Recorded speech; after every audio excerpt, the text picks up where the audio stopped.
ओम गुरुर्ब्रह्मा गुरुर्विष्णु गुरुर्देवो महेश्वरा गुरु साक्षात् परब्रह्म तस्मै श्री गुरुवे नमः। तस्मै श्री गुरुवे नमः। आप सभी को प्रणाम। हम पढ़ रहे हैं विवेक चूड़ामणि। हमने श्लोक नंबर 397 तक लास्ट सेशन में किया था। लास्ट सेशन में हमने आत्म दृष्टि की थी। उसके पहले हमने ध्यान विधि और अनात्म चिंतन का त्याग पढ़ा था। तो आत्म दृष्टि में जो हमने पढ़ा था कि अब हमें अपनी ओर ध्यान रखना है, अपने ऊपर ध्यान रखना है, अपने ऊपर, अपने मन पर काम करना है। तो किस प्रकार हम काम करेंगे? तो अपने एक महावाक्य का हमेशा ध्यान रखेंगे कि अहम ब्रह्मास्मि। अब ये जो हम अहम ब्रह्मास्मि बोलेंगे तो इसमें हमारी श्रद्धा भी होना चाहिए, एक भाव होना चाहिए, फीलिंग आनी चाहिए हमारे अंदर। श्रद्धा का कोई भी काम करते हैं जब हम, तो श्रद्धा का बहुत इंपॉर्टेंस होता है उसमें। हम आज तक जो यहाँ पहुंचे हैं, तो जो हमारी पूरी जो पुरानी हमने जो भी कुछ किया होगा, पूजा पाठ जो भी किया है, उन सब की श्रद्धा हमको आज यहाँ तक लाई है। तो श्रद्धा होना बहुत जरूरी है। श्रद्धा मतलब एक विश्वास, एक लगन, एक निश्चय, जो भी मैं कर रही हूँ उसके ऊपर, और उस रास्ते के ऊपर भी, उस पथ के ऊपर भी मेरा निश्चय होना चाहिए। तो इस प्रकार अहम ब्रह्मास्मि। तो लास्ट टाइम हमने जो श्लोक पढ़ा था 389 और 390, उसमें हमको ही बोला था कि स्वयं ब्रह्मा, स्वयं विष्णु, स्वयं इंद्र, स्वयं शिवम, स्वयं विश्वमिदम। तो हमको स्वयं मतलब मैं, उस आत्मा से संबोधित कर रहे हैं कि मैं ही सब कुछ हूँ, मैं ही ब्रह्मा हूँ, मैं ही विष्णु हूँ, मुझसे भिन्न और कुछ नहीं है। स्वयं विश्वमिदम, मेरे से भिन्न और कुछ नहीं है। और दूसरा, तो जब मैं इतना इंपॉर्टेंट हूँ, इतना दिव्य हूँ, तो मेरा फोकस मेरे पर क्यों नहीं जा रहा है? क्यों इस अनात्मा में हम उलझे हुए हैं, मतलब इस परिवर्तनशील संसार में। फिर 390 श्लोक में उन्होंने फिर से हमें बताया कि मैं ही अंदर हूँ, मैं ही बाहर हूँ। अंतः स्वयं चापी बाहि स्वयं च, मैं ही अंदर हूँ, मैं ही बाहर हूँ। स्वयं पुरस्तात् स्वयं ही पश्चात, मतलब मैं ही आगे हूँ, मैं ही पीछे हूँ। फिर स्वयं वाच्याम स्वयं अप्युदिश्चाम, मतलब मैं ही साउथ में हूँ, मैं ही नॉर्थ में हूँ, मैं ही दक्षिण में हूँ, मैं ही उत्तर में हूँ। तथो परिष्टात् स्वयं अप्यस्तात्, मतलब मैं ही ऊपर हूँ, मैं ही नीचे हूँ। तो सारी दिशाएं उन्होंने कंप्लीट कर ली कि सब और सिर्फ मैं ही हूँ, मुझसे भिन्न और कोई नहीं है। तो इस स्वयं पे, जो परमात्मा है, जो ब्रह्म है, उस पर हमें फोकस करना है, उस पर ध्यान देना है, न कि ये सब परिवर्तनशील संसार पे। तो महावाक्यों में जो कहा गया है उसके अनुसार हमें चलना है, और जो भी हमने शास्त्रों में अभी तक विधि पढ़ी है, जो भी विधि बताई है, उसको हमें मान लेना है और उसके ऊपर काम करना है।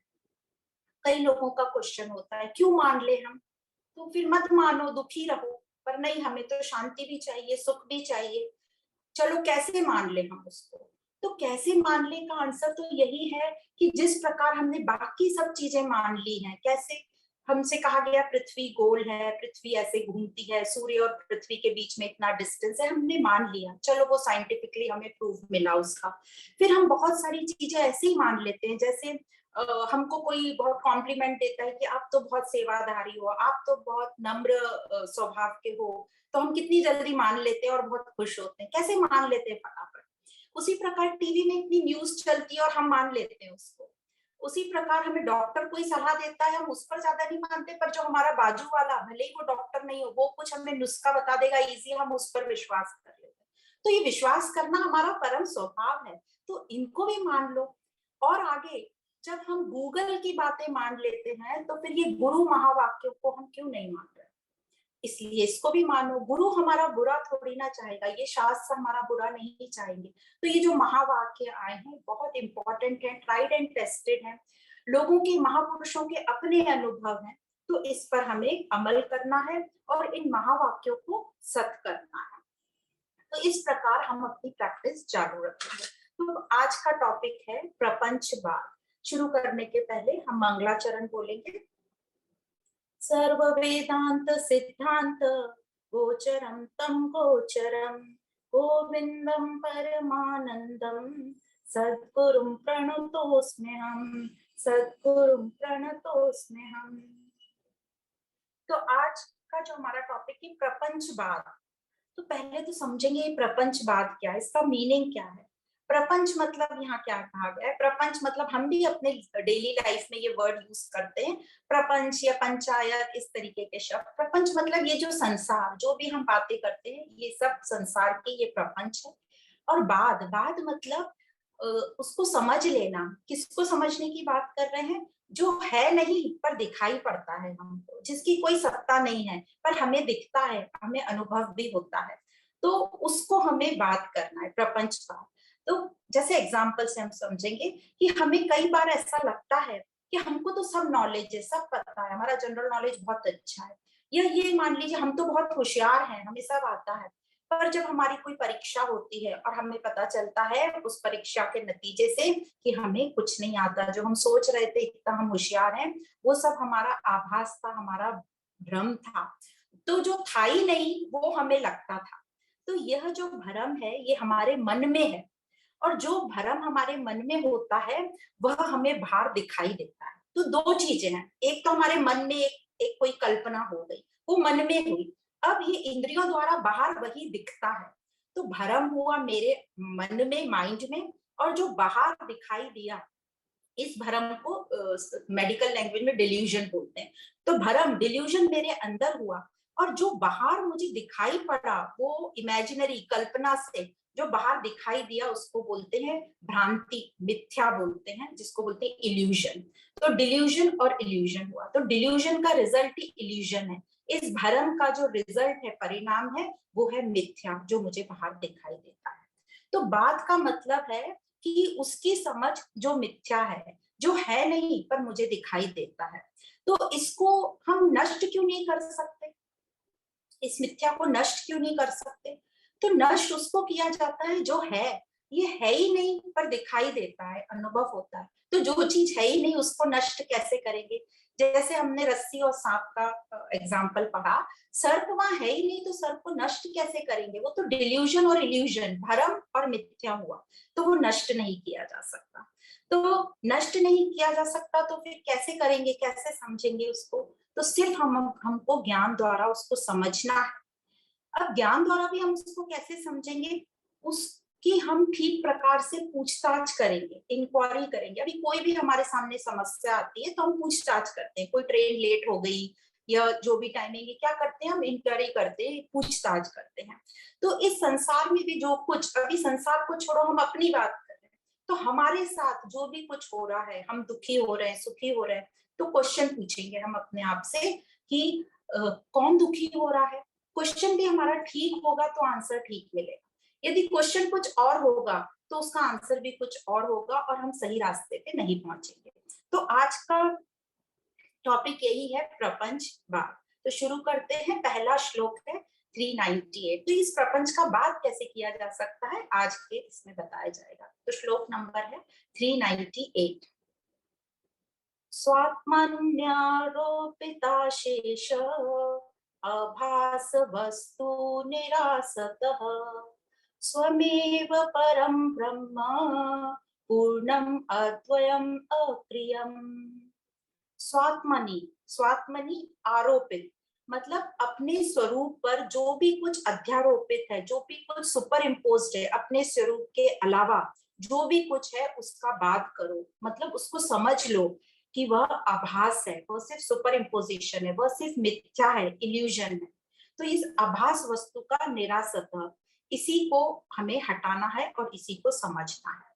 फिर यह जो भी अध्यारोपित है उन सबको जो हटाने के बाद, हर चीज को नकारने के बाद जो शेष रह जाएगा वह है हमारा सत स्वरूप, ब्रह्म स्वरूप, पूर्ण वही है, अद्वैत है, वह अक्रियम है, मतलब हर जगह वही है। जब कोई चीज जो हर जगह मौजूद है, कण कण में मौजूद है, तो उसको कुछ करने की जरूरत ही नहीं है। तो इस प्रकार एक्सप्लेन किया कि जो हमारी जो भी उपाधियां हैं, जो भी सुपर इम्पोजिशन है, उसको जब हम नकारते जाते हैं और फिर आखिरी में जो बचता है वह मैं हूँ, जिसको हम नकार नहीं सकते, जो हम नींद में भी उसका हमें नींद में जब हम सोते हैं हर चीज को नकार लेते, कुछ नहीं रहता हमारे साथ नींद में, पर बाद में हमें समझ जाता है कि वो सुख था, मैंने वो सुख का अनुभव किया।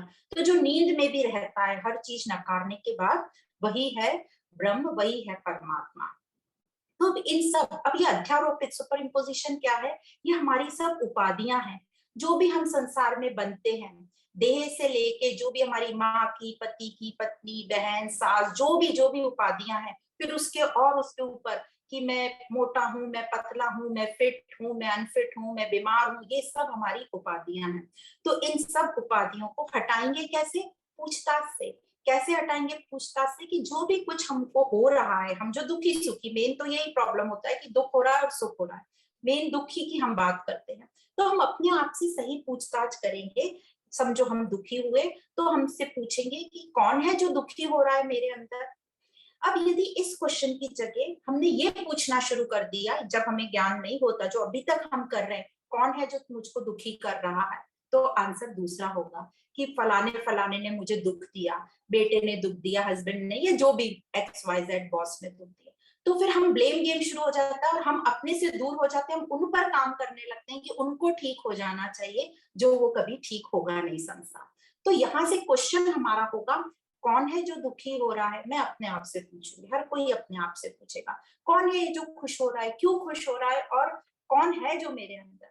तो जब इस प्रकार हम क्वेश्चन करेंगे तो हमें अंदर से जवाब मिलता जाएगा कि समझो उपाधियां हमारी दुखी होती हैं और सुखी होती, मतलब ये मन हमारा दुखी सुखी होता है।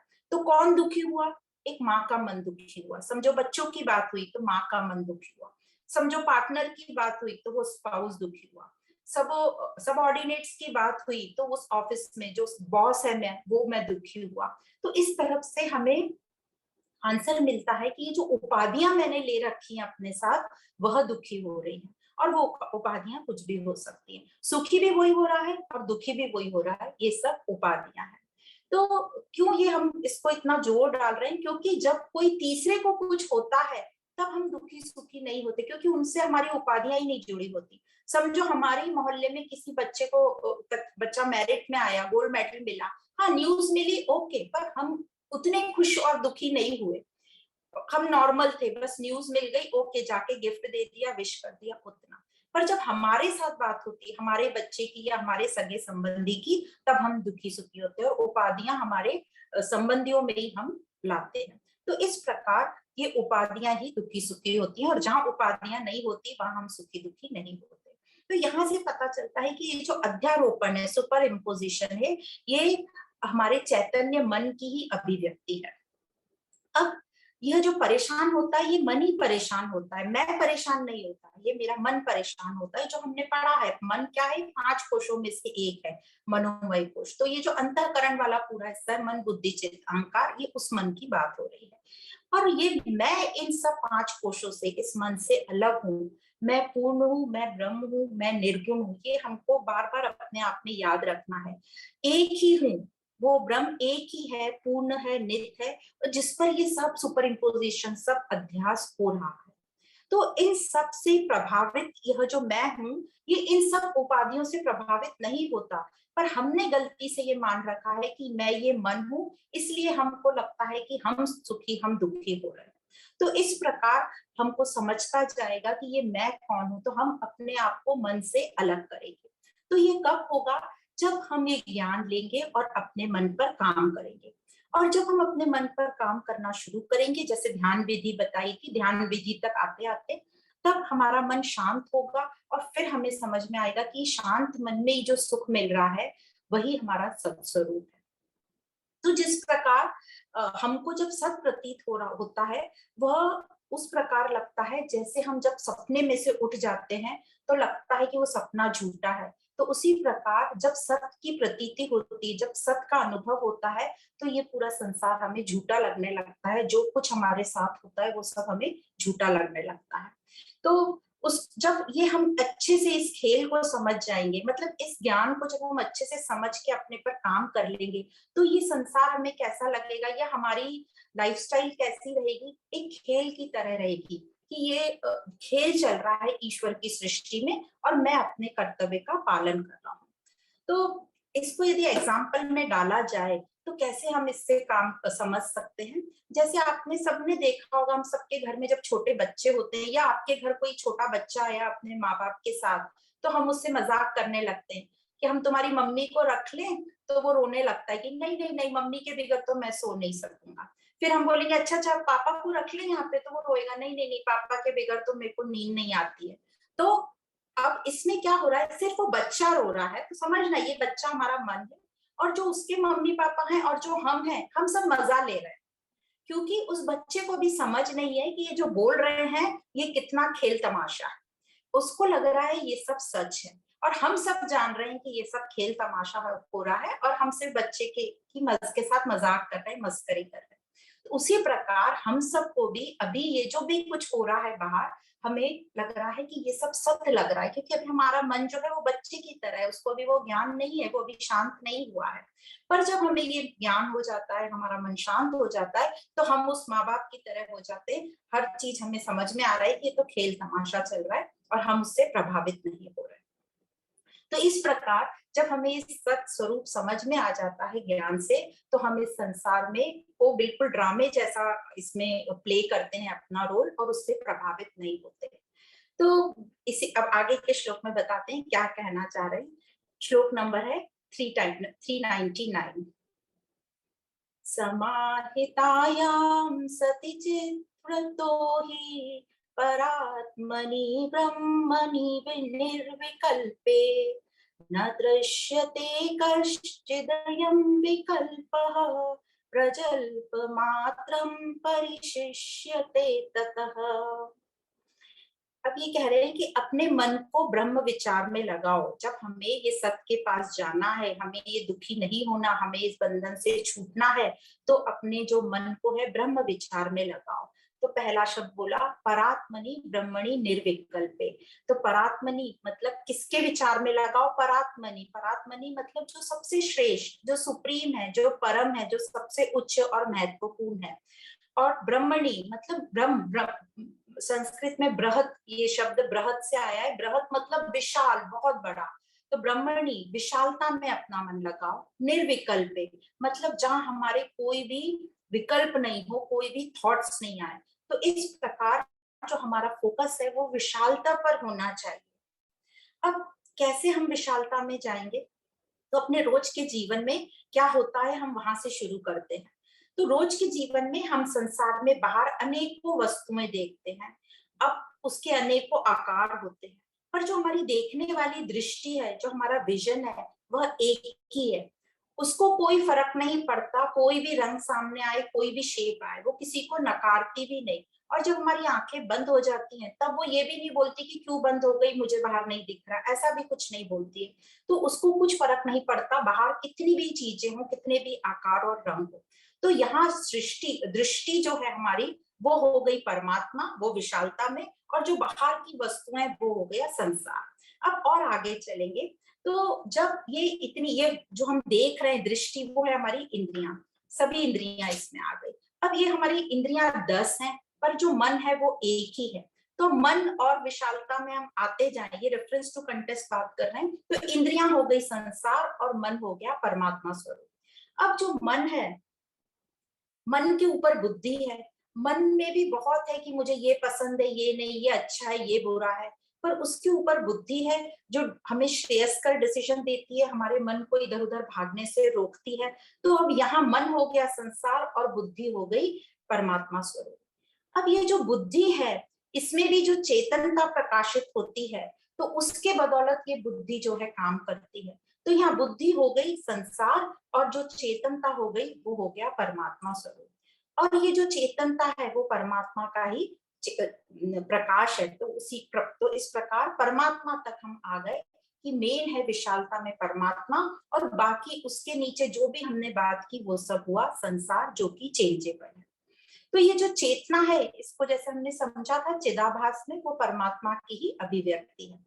अब जब हम अपने मन पर काम करेंगे, तब हमारा मन शांत होगा। और जब ये हमारा मन शांत होगा, तब हमने जान लिया कि शांत मन में ही हमें सत्य या परमात्मा के दर्शन होते हैं। तो जब हमारा मन एकदम शांत होगा, और जो हमारी बुद्धि है, ये भी सब इसमें कर्तापन, डुअरशिप का खात्मा होगा, अकर्तापन में आ जाएगी, और मन एकदम शांत होगा। तो इसी को कहते हैं निर्विकल्प ध्यान। तो जब निर्विकल्प ध्यान में हम आ जाएंगे, तो वो सत स्वरूप में आ जाएंगे। मतलब मन और बुद्धि हमने सबका लय किया, सबको हमने त्याग दिया। तो जो एक ही सत बचा जिस पर ये सब खेल हो रहा था, तो हम बुद्धि तक आए, बुद्धि से हम चेतनता तक आए, चेतनता से हम परमात्मा तक पहुंचे। तो एक ही सत है जिस पर ये सब खेल हो रहा है। और आगे हमें बताएंगे, जो हम सुषुप्ति में जिसको देखते हैं कि सुषुप्ति में हमने सब कुछ त्याग दिया, सिर्फ हमारा स्वरूप हमारे साथ था, और वो नींद में जो सुख की फीलिंग होती है वही सुख की फीलिंग परमात्मा तत्व की होती। तो इस ये जो सत है, इस पर ये सब खेल चल रहा है, सब आना जाना सुपर इम्पोजिशन सब इस सत पर चल रहे हैं। यह सत जो है यही सबका मूल है, यही सबका सबस्ट्रेटम है, यही सबको सपोर्ट करता है, और यह किसी से डिस्टर्ब नहीं होता।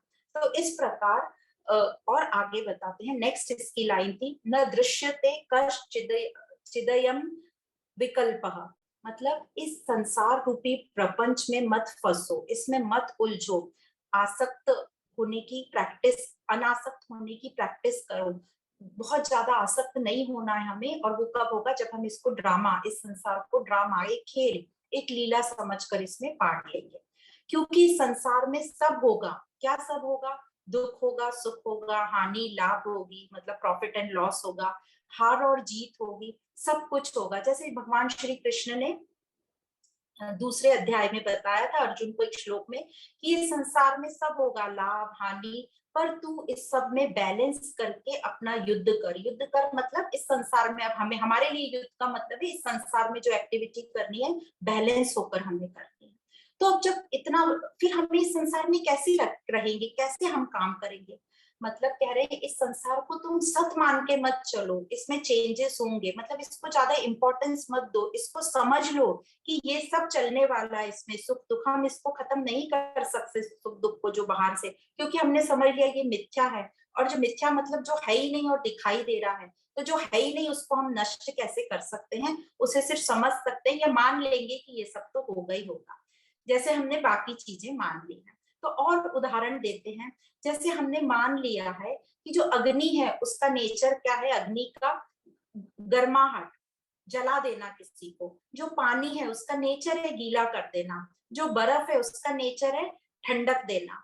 तो जब हमने इन सब चीजों को मान लिया है कि ये इनका नेचर है इस तरीके का, तो अब हमारा भी हम नेचर मान ले कि हम सत स्वरूप है, ये सब संसार का नेचर है, दुखी सुखी परिवर्तनशील, प्रॉफिट लॉस हार जीत, ये सब कुछ इस संसार में होगा।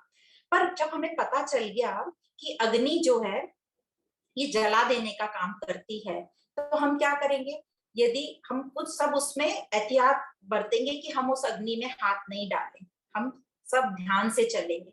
पर गलती से यदि हमने अग्नि में हाथ डाल दिया और हमारा हाथ जल गया, तो हम अग्नि को कोसेंगे क्या कि अग्नि ने मुझे जला दिया, नहीं कोसेंगे, क्योंकि हमें पता है कि उसका काम ही है, उसका नेचर ही जला देना है। तो एक तो हमें उस अग्नि में जाना नहीं है, और जाना है तो पूरे सपोर्ट, मतलब पूरे प्रिकॉशन लेके जाना है, जो भी जैकेट वगैरह पहन के जाना है। तो उसी प्रकार संसार में भी हमें बहुत आसक्त नहीं होना है, और होना भी है तो इस ज्ञान के साथ हमें चलना है, ताकि हम उससे ज्यादा एंटेंगल ना हो जाएं, अपने आप की दूरी मेंटेन करके रखें। उसी प्रकार बरसात या पानी जिसका काम है भिगा देना, तो हमें पता है बरसात में हमें बाहर जाना है तो छाता लेके जाना है, पर हम छाता लेके नहीं गए और फिर बोलेंगे हम तो भीग गए, हम तो भीग गए, तो भीगेंगे ही। उसी प्रकार संसार में हम बिना ज्ञान के चलेंगे तो हम दुखी सुखी होंगे ही होंगे। तो हमें ही काम करना है, हमें ही वो प्रिकॉशन लेके चलना है। तो इसी की हमें प्रैक्टिस करनी है, इस ज्ञान से कि ये संसार क्या है, परिवर्तनशील है, और मुझे इसमें क्या रहना है। तो वापस क्वेश्चन आता है कि क्या इतना सब सुख दुख बाहर चलता है, हम उसको नष्ट नहीं कर सकते? तो आंसर यही है कि कुछ है ही नहीं तो नष्ट क्या करेंगे, क्योंकि वो तो मिथ्या है, हमारा आभास है। तो जैसे क्या उसको हम थोड़ा भी ठीक ठाक नहीं कर सकते, थोड़ा भी एडजस्ट नहीं कर सकते? वो नहीं कर सकते। जिस प्रकार हमने देखा कि जो मिराज होता है, मृग मारीची, जिसमें पानी दिखता है हमको दूर से, तो वो पास जाओ तो उसमें पानी नहीं रहता। जिस प्रकार दर्पण में प्रतिबिंब दिखता है, हम उस इमेज को चेंज नहीं कर सकते, वो इमेज है ही नहीं, वो तो रिफ्लेक्शन, मतलब एक प्रतिबिंब है, रिफ्लेक्शन है, उसको हम ठीक कर ही नहीं सकते। तो इसी प्रकार, और जैसे हम थोड़ा बहुत भी चेंज नहीं कर सकते, जिस प्रकार हम प्लानिंग नहीं कर सकते इस संसार के लिए, कैसे जिस प्रकार हम एक सपने की प्लानिंग नहीं कर सकते कि हमको आज ऐसा ही सपना दिखना चाहिए, या हम बाकी भी बहुत सारी चीजें प्लान नहीं कर, जैसे हमको ऐसे ही माँ बाप मिलने चाहिए, हमको ऐसे ही बच्चे मिलने चाहिए, इन सब की प्लानिंग हम नहीं कर सकते। उसी प्रकार ये संसार को बाहर हम कुछ प्लानिंग नहीं कर सकते और नहीं हम उसको नष्ट कर सकते हैं। तो क्या करना है, जैसा है वैसा उसको स्वीकार करना है, मान लेना है कि ये संसार में ये सब चलेगा, कोई इसको चेंज नहीं कर सकता, सुख दुख सब सब कुछ चलेगा, पर हमको अपने ऊपर काम करना है, हमको वो रेनकोट पहन के चलना है कि जब भी हम संसार में निकलेंगे। तो इस प्रकार इस संसार को हमको स्वीकार करके चलना है, रहना इसी संसार में है, पर ध्यान हमें अपने ऊपर रखना है, अपनी दिव्यता पर ध्यान रखना है। तो जब हमारी दिव्यता अपने डिवाइन स्वरूप पे हमारा ध्यान रहेगा, तो ये जो मिथ्या है, ये आभास है, ये अपने आप नष्ट होगा। और फिर ये जो जब ये मिथ्या हमारी नष्ट हो जाएगी और सब कुछ हमें समझ जाएगा कि ये सब कुछ जो है चेंजेबल है, पर मैं सत्स्वरूप हूँ और जो मैं ही हूँ वही सबका मूल है, जो भी चल रहा है और ये सब आभास मात्र है। जब ये समझ जाएगा, तब ये सब जो वाणी और ये सब जो भी चल रहा है, ये भी हमको लगेगा, उसमें वर्ड दिया है प्रजल्प मात्र, मतलब बकवास लगेगी ये सब भी। तो जैसे कोई सपने में सो रहा है बाजू में हमारे, हम बैठे हैं और उसको सपना दिख रहा है और सपने में चिल्लाता है बचाओ बचाओ बचाओ, तो हम उसको क्या बोलते हैं, किससे बचाएं, कुछ भी तो नहीं है, और हम सोचते हैं फालतू बकवास कर रहा है। उसी प्रकार जब हमें सत स्वरूप का ज्ञान हो जाएगा, तो बाकी सब हमें एक बकवास की तरह लगेगा। अब आगे बताते हैं आगे के श्लोक में कि कैसे ये जो ब्रह्म है, ये निर्विकार है, निराकार है और निर्विशेष है। श्लोक नंबर है 400 400। असत्कल्पो विकल्पोऽयं विश्वमित्येकवस्तुनि निर्विकारे निराकारे निर्विशेषे भेदा कुतः। भेदा कुतः मतलब ये भेद कैसे हो सकता है इस निर्विकार में निराकार में। तो श्लोक में इस तरीके से भी एक्सप्लेनेशन है इसका कि यह जो पूरा विश्व है, ये एक ही सत्य पर आधारित है, स्वयं पर। समझो यदि हम अपने जीवन में इसको लगाएं, कैसे, स्वयं पर। मैं हूं, मेरी आंख खुली तो ये पूरा संसार है, मेरी आंख बंद हुई तो संसार कुछ नहीं है। तो ये जो मैं बोल रहे हैं, ये आत्मा को संबोधित कर रहे हैं और ये आत्मा ही ब्रह्म है। तो एक ही सत्य पर, ब्रह्म पर जब पूरी सृष्टि लगी हुई है, पूरी सृष्टि चल रही है एक ही स्वरूप पर, तो ये जो सब हमें दिखाई दे रहा है बाहर, ये सब नाम रूप में दिखाई पड़ रहा है, जो कि असत है, दिखाई पड़ रहा है पर है नहीं, मतलब उसको मिथ्या कहा गया है। पर यह जो सत्य एक ही है, जिसको हम निर्विकार, निराकार और निर्विशेष कहते हैं, तो फिर उसमें इतने स्वरूप कैसे आ जाते हैं। तो निर्विकार का वो बोल रहे हैं, उसमें कुछ चेंज नहीं आते, वो निर्विकारी ही रहेगा।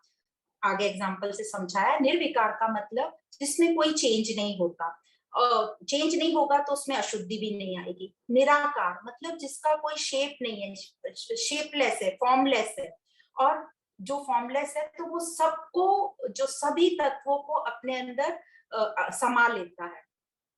फिर है निर्विशेष।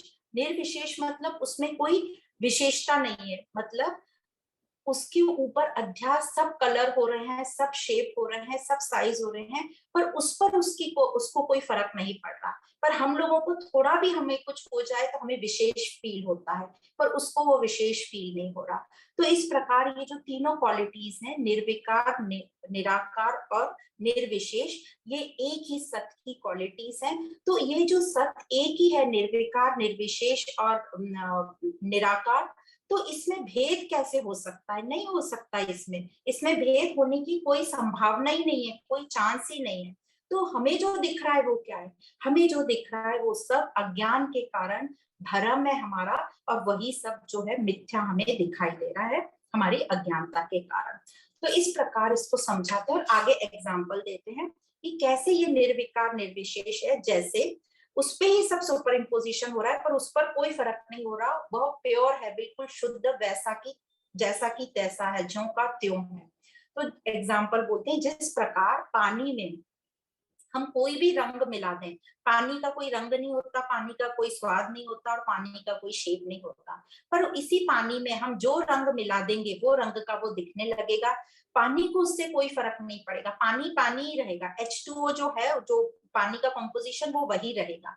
अब जल में, इसी पानी में हम मिश्री घोल दें तो वो मीठा हो जाएगा, उसमें नींबू घोल दें तो वो नींबू पानी बन जाएगा, उसको हम ठंडक में रख दें तो वो बर्फ का आकार ले लेगा, बर्फ बन जाएगा। पर इससे पानी को कोई फर्क नहीं पड़ेगा, वो वैसा की वैसा ही रहेगा। तो यह जो सत होता है, इसको सबको स्वीकारने की क्षमता रहती है। जिस प्रकार पानी के एग्जाम्पल से समझाया, उसी प्रकार ये जो ब्रह्म है, इसमें सब कुछ समा जाता है, सबको अपने में लेने की, सबको सपोर्ट करने की क्षमता है। वो किसी को भी रिजेक्ट नहीं करता। वो पानी को, ये हम बर्फ बनाने की कोशिश करते तो ऐसा नहीं होता कि मैं नहीं बनूंगा, मैं तो पानी रहूंगा, मेरी तरलता तो मेरी प्रॉपर्टी है, ऐसा कभी नहीं बोलता। कभी नहीं बोलता कि मुझ में शक्कर मत डालो, नहीं, वो सबको स्वीकार कर लेता है। तो ये प्रॉपर्टी होती है एक सत्स्वरूप की। वो किसी से भी प्रभावित नहीं होता, अपने में सबको आने देता है, पर उससे वो डिस्टर्ब नहीं होता, इसलिए सत का कभी अभाव नहीं होता। तो जिस प्रकार सूरज की रोशनी में कलरलेस होती है सूर्य की किरणें, तो उसमें कोई कलर नहीं होता, पर हम जो कलर का चश्मा लगा लें हमें वो कलर दिखने लगता है, उससे सूरज को कोई आपत्ति नहीं है, उसको सूर्य सूर्य के प्रकाश को उससे कोई आपत्ति नहीं है, हम जो चाहे वो कर सकते हैं। तो इसी प्रकार एक ही सत्ता है, उसमें ये सब सुपर इम्पोजिशन है। इस श्लोक में वो बताना चाह रहे हैं कि ये सब उपाधियों से, रंग, शेप, साइज से उस शुद्ध बेस को, सबस्ट्रेटम को कोई फर्क नहीं पड़ता, पर हम समझ नहीं पाते, उस निर्गुण निराकार को हम समझ नहीं पाते। तो बहुत कम लोग ही उसको समझ पाते हैं, पर हमारे जैसे लोग उस निर्गुण निराकार तक पहुंच ही नहीं पाते, समझ ही नहीं पाते, क्योंकि हम अभी जो अपने फिजिकल फॉर्म में, स्थूल तत्वों में ही पड़े हैं, हम इन स्थूल आंखों से ही उसको देखना चाहते हैं। पर वही सगुण निराकार को कुछ लोग समझ पाते हैं। सगुण निराकार मतलब उसमें कुछ गुण है पर वो दिखता नहीं है। तो जिसको हम सब परमात्मा, परमेश्वर के नाम से पुकारते हैं कि सब कुछ परमेश्वर ही कर रहा है, हम सबके अंदर तो वही बैठा है, हम सबके सारे सिस्टम, हमारे जो पाचन क्रिया वही चला रहा है, हमारा हृदय वही धड़का रहा है, ऐसा हम सबको कहीं ना कहीं मालूम है। और योग शास्त्र में इसको बहुत अच्छे से बोला जाता है, परमात्मा जो हम सबके अंदर बैठा है, जो सगुण है, मतलब उसमें ये कैरेक्टरिस्टिक है कि वो हम सबको संभाल रहा है, पर वो दिखाई नहीं दे रहा, तो निराकार, सगुण निराकार। तो कुछ लोग सगुण निराकार को समझ पाते हैं, पर तीसरी वैरायटी सगुण साकार, उसको हम सब समझ लेते हैं। सगुण मतलब गुणों वाला और साकार मतलब आकार वाला। तो जैसे हम सब ने बचपन से ही सब भगवान के आकार, अलग अलग रूप देखे, राम, कृष्ण, साईं, सब सब देखे, इसको हम सब समझ लेते हैं।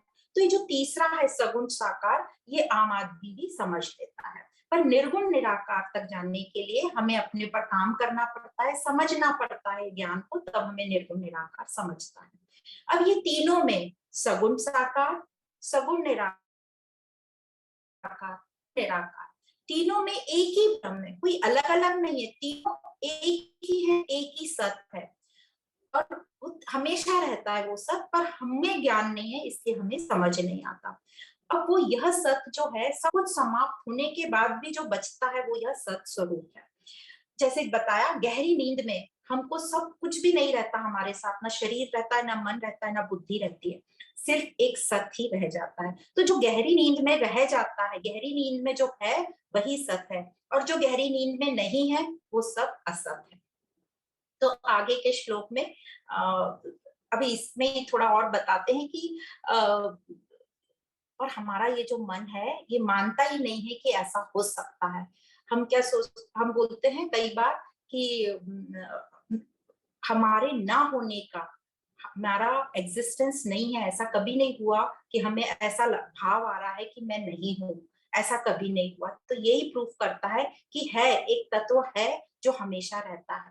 पर कई लोग क्वेश्चन करते, नहीं ऐसा हो सकता है, कई बार हमारा मन नहीं रहता, तो मन नहीं रहता पर हम रहते हैं। हम बोलते हैं ना, वो तो एब्सेंट माइंडेड पर्सन है।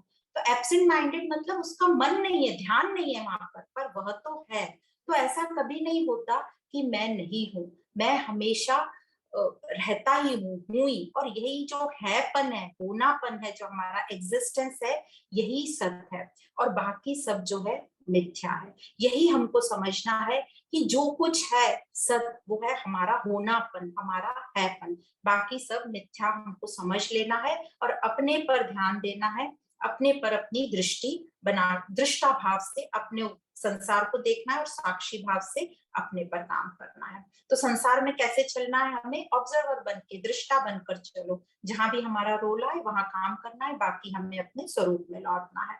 तो जैसे बताया संसार में कैसे चलेंगे, व्यवहार में सिर्फ जहां हमारा रोल है वहां हमें अपना कर्तव्य निभाना है। अब ये सब हमें समझेगा कैसे, तो समझेगा जैसे 4 एग्जाम्पल हमेशा देते हैं, श्रुति से, युक्ति से, अनुभूति से, और जो शास्त्रों में दृष्टांत दिए हैं उनको समझकर ही हमें आगे बढ़ना है।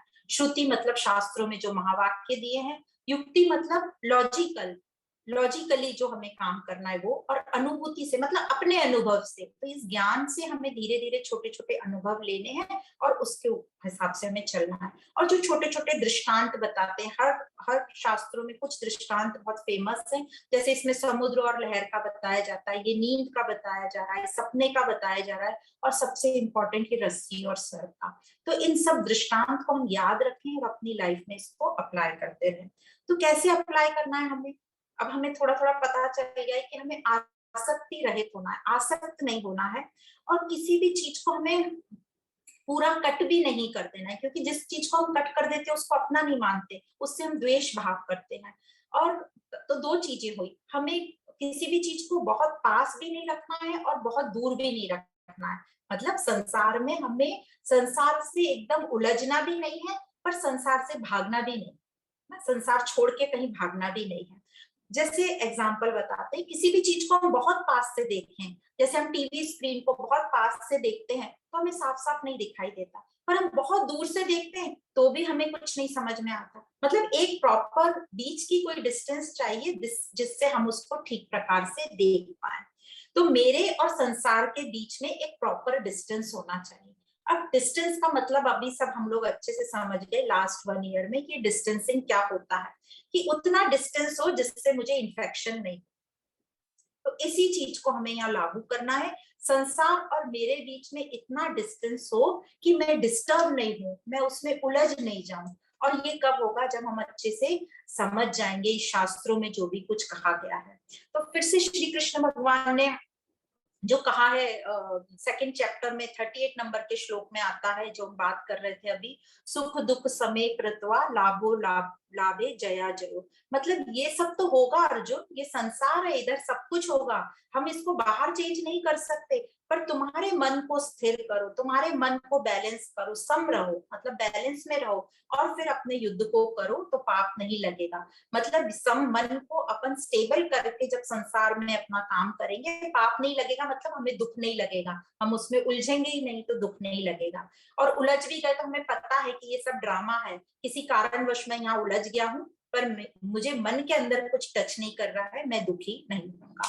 तो समता में रहना है, आसक्ति रहित रहना है, अपना जहाँ रोल है वहां पे करना है, दृष्टा और साक्षी भाव दोनों को साथ में रखना है, और अकर्ता बनकर, कि हमें हर जगह लगता है मैंने किया मैंने किया, तो ये जो डूअरशिप है, ये जो कर्तापन है, इस पर हमें काम करना है। तो इसी को आगे के श्लोक में और एक्सप्लेन किया है, और उसको त्रिपुटी भाव से एक्सप्लेन किया है कि त्रिपुटी कैसे डिसॉल्व होती है। तो आगे का श्लोक हम पढ़ते हैं, श्लोक नंबर 401। दृष्टुदर्शन दृश्यादि भाव शून्येक वस्तुनि निर्विकारे निराकारे निर्विशेषे भेदाकुतः। तो यहाँ जो बताया त्रिपुटी की बात कर रहे हैं, पहले ही 3 शब्द है, दृष्टु दर्शन दृश्यादि। तो कह रहे हैं कि जब ये एक ही है सत्य, और तो ये जो दृष्टु दर्शन और दृश्यादि, मतलब ये त्रिपुटी, ये भेद, ये जो भेद कहाँ से आया, तो कह रहे हैं जब एक ही सत्य है तो ये जो दृष्टु दर्शन और दृश्यादि ज्ञान से ये जो भेद है ये शून्य हो जाएगा, और फिर हमें समझेगा कि एक ही सबस्ट्रेटम पे, एक ही मूल पे, एक ही अधिष्ठान पे ये सब काम कर रहे हैं। तो दृष्टु क्या है, दृष्टु मतलब देखने वाला, ज्ञाता जिसको हम बोलते हैं। दर्शन क्या है, दर्शन मतलब देखना, इंद्रियां यूज करते हैं हम दर्शन को करने, तो उससे हमें ज्ञान होता है, तो ये हुआ ज्ञान। और दृश्य, दृश्य मतलब ये जो सीन बाहर का, तो ज्ञेय, ये हुए तीन, दृष्टु, दर्शन और दृश्य, ज्ञान, ज्ञाता और ज्ञेय। तो ये तीनों अलग अलग नहीं है, ये जब एक हो जाएंगे, इन्हीं को त्रिपुटी कहते हैं, ये जब एक हो जाएंगे मतलब ज्ञान से जब इनका डिवीजन समाप्त हो जाएगा, तो एक हम सब सत को प्राप्त होंगे। और वो डिवीजन जो है, भेद कैसे हमें समझता है, जब कोई अहंकार और ये बोलने वाला कि मुझे समझ गया, मैं जान गया, ये पैदा नहीं होगा, तो समझ जाना कि सिर्फ अनुभव रहा है। पर यदि हम स्थूलता में रहेंगे, तो बुद्धि बार बार कहेगी मैं जान गया, मुझे सब समझ गया। तो जब भी ये आएगा, इसका मतलब वो कर्ता भाव, वो नोअर उसमें बार बार पैदा हो रहा है, बार बार जन्म ले रहा है। तो जब नोअर बार बार जन्म ले रहा है, मतलब त्रिपुटी अभी लीन नहीं हुई है, एक नहीं हुई है, अभी हम त्रिपुटी में ही जी गए हैं। तो इस प्रकार स्थूलता में अभी हम हैं, पर अज्ञान में है, पर ज्ञान से धीरे धीरे हम स्थूल से सूक्ष्म में जाएंगे और उस परमात्मा में लीन होंगे।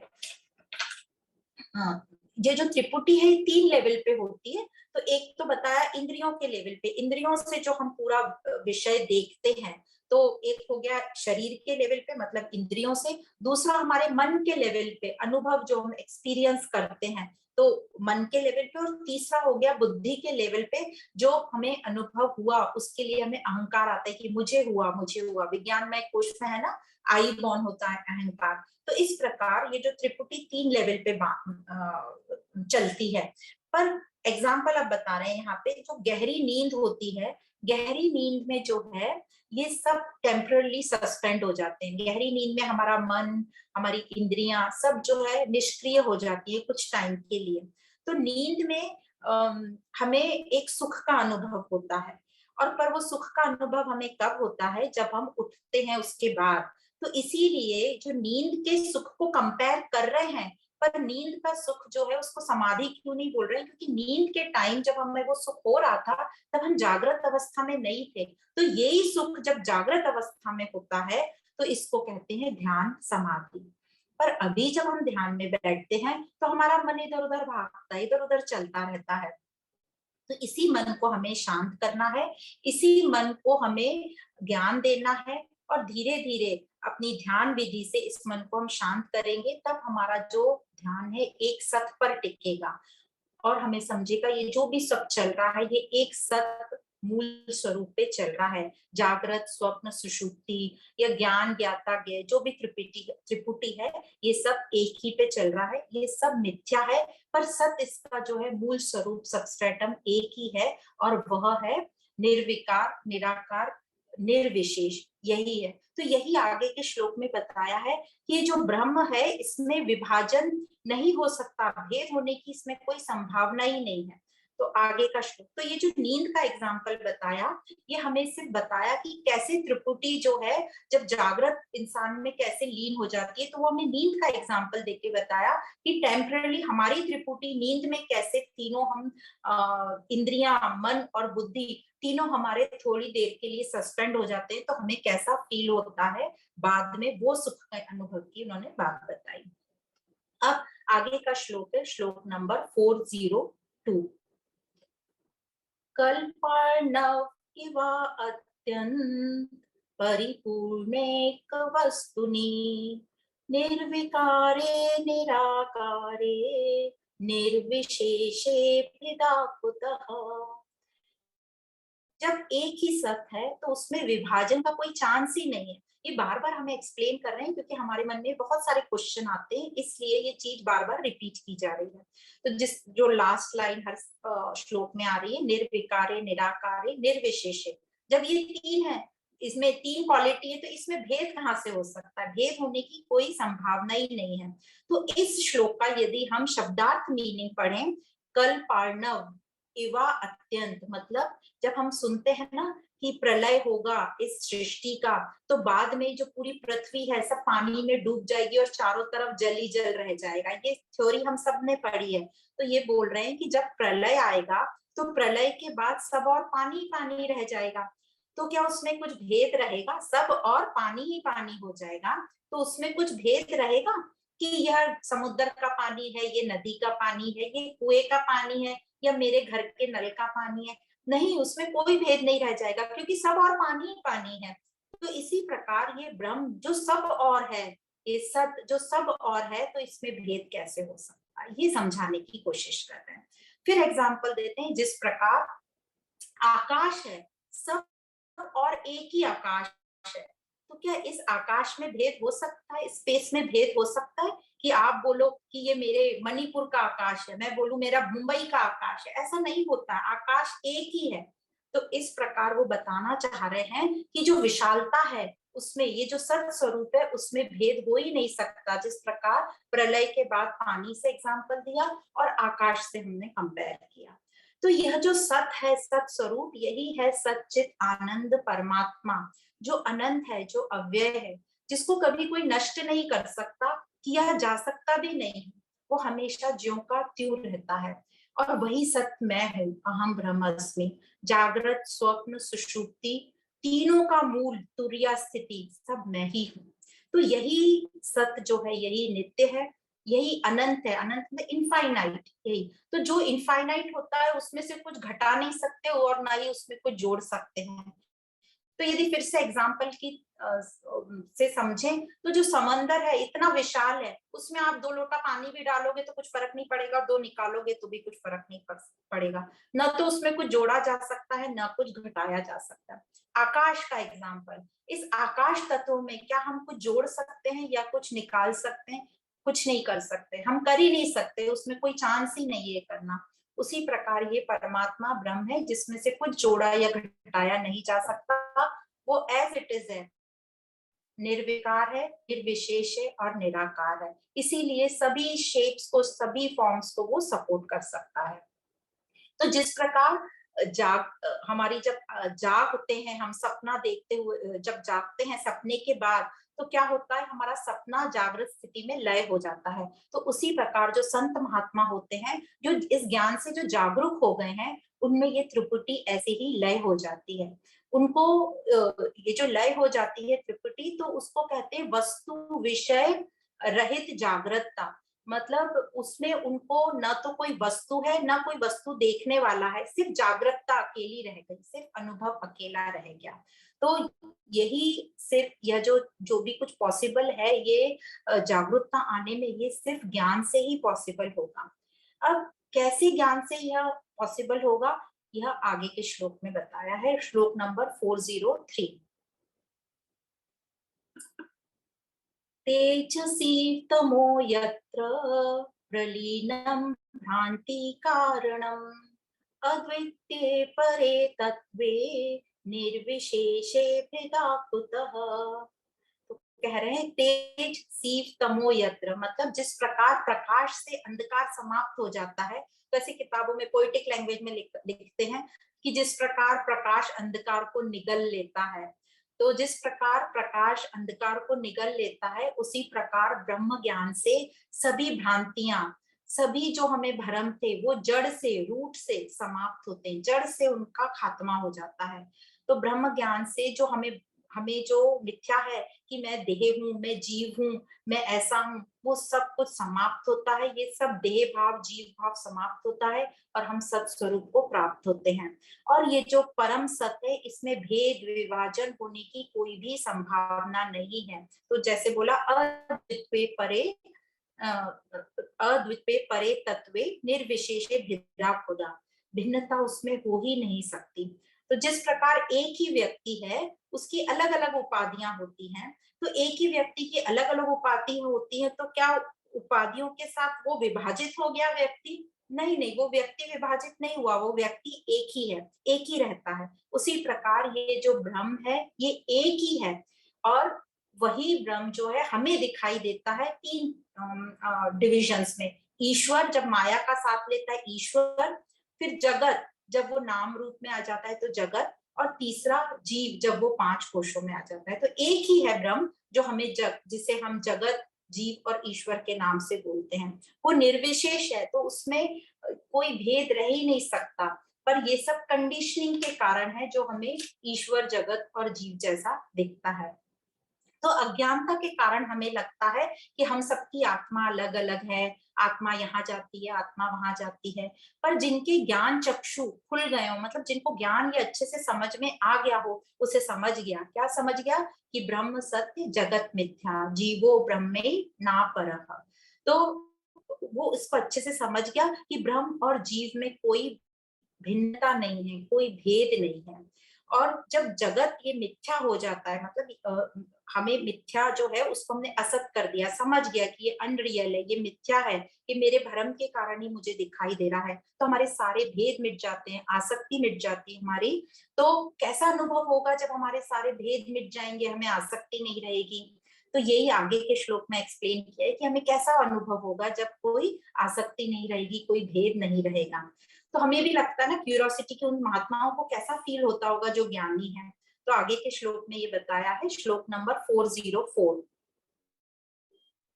एकात्मक एकात्मक एकात्म के परे तत्वे भेद वार्ता कथम भवेत्, सुषुप्तौ सुख मात्रायाम भेद केनावलोकितः।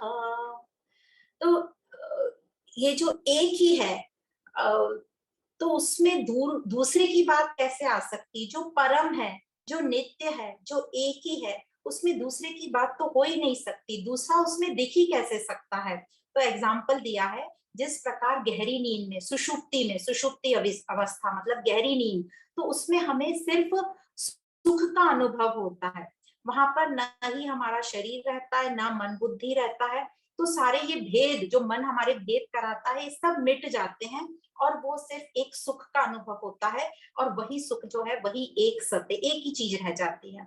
तो इसी प्रकार जब जागृत में हमारा मन बुद्धि शांत होगा, उसको कहते हैं निर्विकल्प, निर्विकल्प ध्यान। तो और ये जब निर्विकल्प ध्यान निर्विकल्प समाधि में कन्वर्ट होगा, समाधि को प्राप्त होगा, मतलब वहां पर शरीर मन बुद्धि भाव विचार इमोशंस ये सब के परे हम चले जाते हैं और उस सत का अनुभव करते हैं। तो नींद वाला सुख पर जागृत है। तो हमें सुख, तो यहाँ ये बताना चाह रहे हैं, जैसा हमें नींद में सुख मिलता है गहरी नींद में, वैसा सुख हमें जागृत अवस्था में जब मिलेगा, तो वैसा सुख इन महात्माओं को प्राप्त होता है जो ज्ञान से अपने सत स्वरूप को जान जाते हैं। तो ये तो अब हमें समझ गया कि सत स्वरूप जानने के बाद हमें सुख कैसा फीलिंग, कैसा अनुभव होता है, तो जैसा हमें गहरी नींद में होता है। पर अब इस सत स्वरूप को या सत ज्ञान के बाद संसार कैसा दिखेगा हमें, हमें ये भी क्वेश्चन आता है कि जो महात्मा लोग हैं, जो ज्ञानी लोग हैं, इनको ये संसार कैसा दिखता है। तो ये आगे के श्लोक में बताया, श्लोक नंबर 405। न ह्यस्ति विश्वं परतत्त्वबोधात् सदात्मनि ब्रह्मणि निर्विकल्पे कालत्रयेनाप्यहिरिक्षतो गुणे नाह्यम्बुबिन्दुर्मृगतृष्णिकायाम्। तो जब ज्ञान से ये समझ जाता है कि संसार है ही नहीं, मतलब मिथ्या है, चेंजेबल है, समझ गया, तो अपने हम सत स्वरूप को, वो सत स्वरूप में टिक जाता है, उसको सत स्वरूप समझ जाता है, और उसका अनुभव होता है कि मैं ही ब्रह्म हूँ, और ये सब जो भी है शरीर नाम रूप उपाधियां, इनकी कोई स्वतंत्र सत्ता नहीं है, इनका अपना कोई अस्तित्व नहीं है। तो फिर उसे जो हर चीज है वो ब्रह्म स्वरूप लगेगी, उसको हर चीज अपने से भिन्न नहीं लगेगी। और उसका जीवन कैसा होगा, तो उसका जीवन ऐसा होगा कि वो हर जगह पार्ट लेगा, अपना ही सब कुछ समझकर कि मैं ड्रामा है, ईश्वर की लीला चल रही है, तो अपना रोल खुशी खुशी करेगा, अच्छे से करेगा, आनंद के साथ करेगा।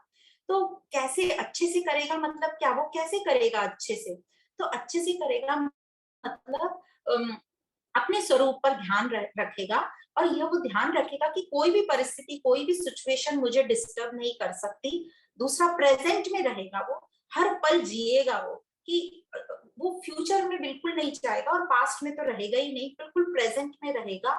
और उसे ध्यान रहेगा कि क्योंकि मैं दिव्य स्वरूप हूँ, मैं आनंद स्वरूप हूँ, तो किसी भी कीमत पर मुझे आनंद को प्रकट करना है।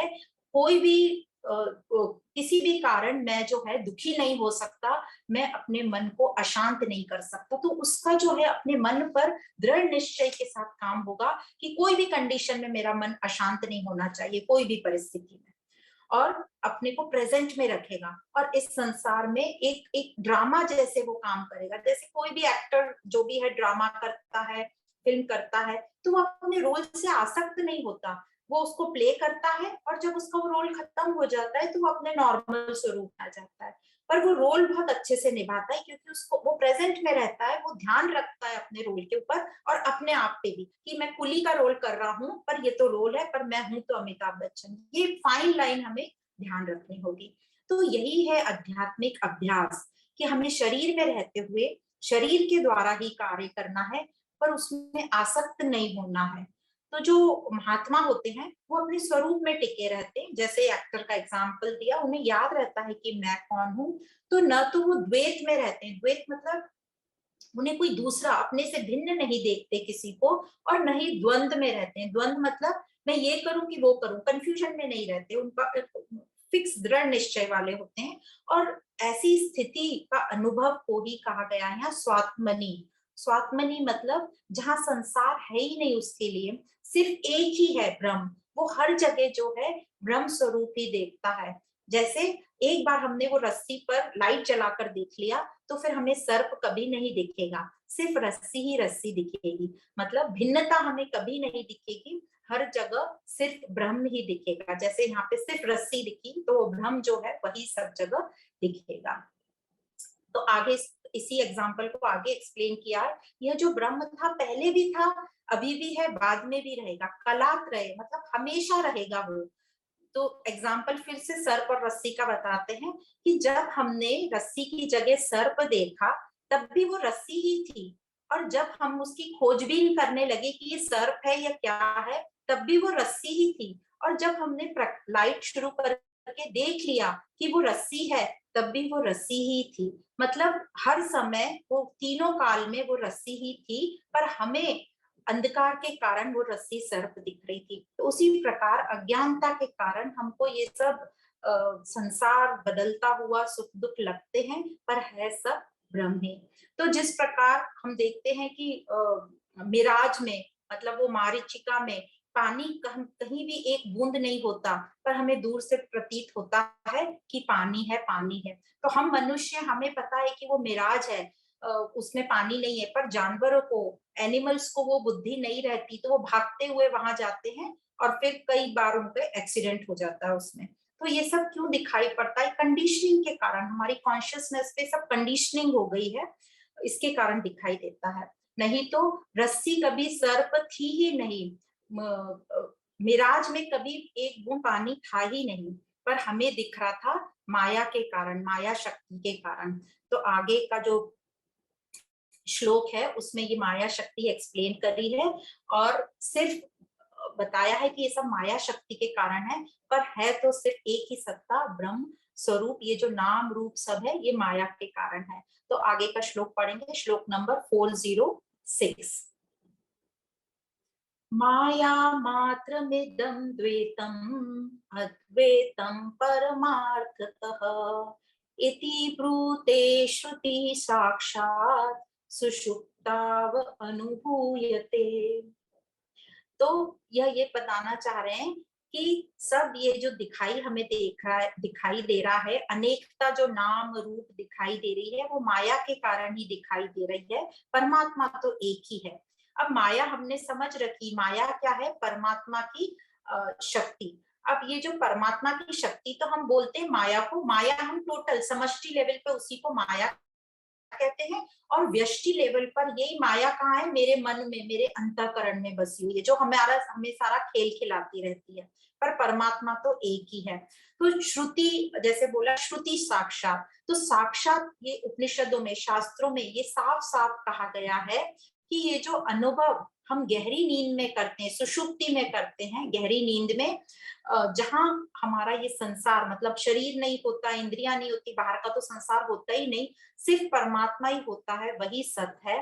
तो जो गहरी नींद में है वही सत्य है, और जो गहरी नींद में नहीं है वह सब असत है। तो इस प्रकार जो महात्माओं का अनुभव बताया गया है गहरी नींद से। तो हमने ये जो प्रपंचवाद यहाँ तक पढ़ा, अब लाइफ में भी ये तो बाहर संसार का तो प्रपंच चल ही रहा है, साथ में इसके साथ साथ ही हम बहुत सारे चीजों का इमेजिनेशन कर लेते हैं अपने मन में, हमें भ्रम होता है, हम वो कल्पना कर लेते हैं और फिर उससे हम डरते रहते हैं, जो कि कभी होने ही नहीं वाला, कभी हुआ भी नहीं है, पर हमारा इमेजिनेशन चलता है। तो इसी कारण हम परेशान होते रहते हैं। तो इसका एक ही सोल्यूशन है कि हमें अपने मन को शांत करना है। ये क्यों हो रहा है? क्योंकि हम अपना मन शांत नहीं कर रहे हैं। तो ये प्रपंच से बचने के लिए, समझने के लिए मन पर ही हमें ध्यान करना है। तो मन को अब शांत करने का जो तरीका पहले भी बताया कि अब परमात्मा पर फोकस करना है, उस दिव्यता पर फोकस करना है। और यही समझने के लिए, परमात्मा को समझने के लिए हमें बचपन से कर्म, उपासना ये सब समझाया जाता है। फिर हमें धन्यवाद देना बताते हैं, थैंक यू देना, शेयरिंग करना, तो दान देना, इन सब क्रियाओं से हमारा मन थोड़ा थोड़ा शांत होता है और फिर हमारा मन कुछ सुनने को तैयार होता है। पर अभी भी हमारा मन जो है बहुत हलचल में रहता है, गति रहती है मन में। और यह जो गति है, अब इसको थोड़ा कम करने के लिए हम इस स्टेज में आ गए, क्योंकि हमारा मन बहुत इधर उधर भाग रहा है। तो ये जो कौन भगा रहा है इस मन को? हमारी ये शक्तियां, ज्ञान शक्ति और क्रिया शक्ति। तो इस मन को शांत करने के लिए अब आगे अब हमें नाम जप जो बोलते हैं, तो ये नाम जप की यही मन महिमा है कि वो जो हमारी क्रिया शक्ति है और ज्ञान शक्ति है, इन दोनों को बिजी कर देती है। जब ये क्रिया शक्ति और ज्ञान शक्ति बिजी हो जाती है तो मन थोड़ा शांत होता है, मतलब एक फोकस पे रहता है, तोड़फोड़ करना बंद होता है। तो क्रिया शक्ति मतलब क्या? क्रिया शक्ति मतलब ये हमें बोलने की जो आदत है। तो बाहर से तो हमने मौन कर लिया, पर हम अपने आप से ही बात करते रहते हैं अंदर, तो ये हमारी क्रिया शक्ति हुई। और ज्ञान शक्ति क्या? तो बाहर की जो आवाजें हमें सुनाई देती है और हमारे अंदर भी जो खटपट हो रही है वो सुनाई देती है। तो इन दोनों शक्तियों का हम इस्तेमाल करते हैं नाम जप में। तो जब ये कैसे करते, कोई भी जाप ले लो, कोई भी जो भी आपको मंत्र बोलना है, तो जो हम मंत्र बोल रहे हैं वो हमारी हो गई क्रिया शक्ति, और हमारे ही कान से हम अपने ही लफ्जों को, शब्दों को सुनेंगे, तो वो हो गई हमारी ज्ञान शक्ति। तो क्रिया शक्ति और ज्ञान शक्ति जो दोनों जो है बिजी हो गए। अब पहले तो हम जोर से बोल रहे थे जो सबको सुनाई देता है, फिर हमारा थोड़ी वॉइस कम हो जाती है, धीरे हो जाती है, तो हम अपने आप को सुनाई देते हैं। फिर हमारी वॉइस और कम, वॉइस एकदम बंद हो जाती है और सिर्फ मन में हम वो नाम जप करते हैं। जैसे कोई भी सत्यम शिवम सुंदरम ले लीजिए, या ओम नमो शिवाय, या हे कृष्ण हरे मुरारी, जो भी बोलना है। पर थोड़ी 4-5 चैंटिंग के बाद ही आपके मन से आप चैंट करते हो। और जब मन से चैंट करते हो और मन नहीं सुन रहे हो आप, तो यहाँ आपका मन एकदम फोकस हो गया। अब ये जब मन फोकस हुआ, अब धीरे धीरे ये मन से भी बोलना बंद हो गया, अब आप एकदम वो शांति पर फोकस हो गए। तो इस प्रकार जो हमारा मन है एकदम शांत हुआ। अब ये जो प्रैक्टिस है हमें निरंतर करनी पड़ेगी, तब हमारा ये मन जो है एकदम लंबे समय तक इस शांति का अनुभव कर पाएगा और इस शांति में रह पाएगा। तो इसी की हमें प्रैक्टिस करनी है, मन को शांत करने की, मन को एकदम स्थिर करने की। जो हमारा मन इतना गतिवान है, इतना दौड़ता रहता है, उसको इस नाम जप से अब हम शांत करेंगे और स्थिर करेंगे, उसकी उसकी वो स्थिति बन जाएगी। और ऐसी स्थिति में ही हमें सत्स्वरूप परमात्मा का की प्राप्ति होगी, उसका साक्षात्कार होगा। तो आगे के श्लोक में ये बता रहे हैं कि जो महात्माओं का जो अनुभव हुआ है ब्रह्म के लिए, कि ब्रह्म ही सब कुछ है, उसके अलावा कुछ नहीं है, वो आगे के श्लोक में बताया। और ये श्लोक आखिरी श्लोक है इस प्रपंचवाद का। तो श्लोक नंबर है 407। अनन्यत्वम् अधिष्ठानात् आरोपस्य निरीक्षितम् पंडितैरज्जु सर्पादो विकल्पो भ्रांति जीवनः। तो बोल रहे हैं ज्ञानी पंडितों को ये स्पष्ट अनुभव है और वो अपना अनुभव बता रहे हैं कि ये जो अध्यारोपण है, जो अध्यास है, जो सुपर इम्पोजिशन है, वो अधिष्ठान ही है, वो ब्रह्म ही है, वो मूल ही है। जैसे सर्प रस्सी ही था, वो सर्प कभी था ही नहीं, पर हमें अज्ञानवश वो सर्प दिखने लगा था, वो रस्सी ही था। रस्सी के बिना उस सर्प का कोई अस्तित्व हो ही नहीं सकता, है ही नहीं। तो इसी प्रकार ब्रह्म के बिना किसी का भी अस्तित्व हो ही नहीं सकता। वही अनन्य है, अनन्य तत्वम, अनन्यत्वम। उसी को हम अलग अलग नाम रूप से जानते हैं, ईश्वर, जगत और जीव। तो जो भी कुछ हमें दिखाई दे रहा है वह सब भ्रम ही है, पर हम उसे अलग अलग नाम रूप से बुला रहे हैं। जब वो माया का साथ तो ईश्वर, पंचकोश का साथ तो जीव और बाकी नाम रूप का तो संसार। और हम फिर ढूंढते रहते हैं कि परमात्मा कहाँ है, परमात्मा कहाँ है। जिस प्रकार मछली पानी में ही रहती है पर वो सबसे पूछती रहती है, सुना है जल ही जीवन है, ये जल कहाँ है, जल क्या होता है। उसी प्रकार हम हैं वही ब्रह्म, पर हम अपने आप को बोलते रहते हैं हम तो तुच्छ हैं, हम तो जीव हैं, हम तो देह हैं। और ऐसा बोलते बोलते हम जो परमात्मा, जो हम खुद हैं ब्रह्म, उसको हम दूर दूर धक्का मारते रहते हैं और अपने आप को हम जो नहीं है वो बनाने लगते हैं। तो ये जो भ्रम और भांति में ही अपना पूरा हम जीवन निकाल देते हैं। अब यहाँ पर बताया जा रहा है कि इस ज्ञान से ही इस प्रपंच को हमें दूर करना है, यही समझना है कि ये सब मिथ्या है और अपने मन को शांत करना है। तभी हमारी आध्यात्मिक उन्नति होगी, यही आध्यात्मिक अभ्यास है।